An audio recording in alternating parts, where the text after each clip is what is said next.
ते अडवल्यामुळे पेशंट्सचं खूप मोठी ओरड आपल्याला पाहायला मिळाली। अनेक लोकांनी सोशल मीडियात पोस्ट केलेलं आहे की कशा प्रकारे त्यांच्या पेशंट्सला वगैरे त्या ठिकाणी त्रास झालेला आहे। त्यामुळे माझं आव्हान आहे की त्यांनी चर्चा करावी, अशा प्रकारचं डिस्ट्रप्शन करू नये, लोकांना त्रास होईल अशा प्रकारच्या गोष्टी त्या ठिकाणी करू नये।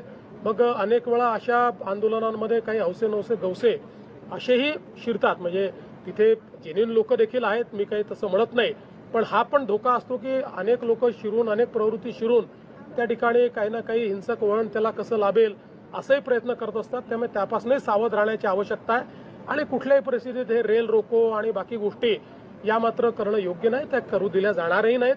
त्यामुळे आमचं स्पष्ट आव्हान आहे, शेतकऱ्यांच्या प्रश्नावर आम्ही सकारात्मक आहोत। या सरकारने 32,000 कोटी रुपयाचं पॅकेज दिलंय, पैसा शेतकऱ्यांच्या खात्यामध्ये आम्ही देतो।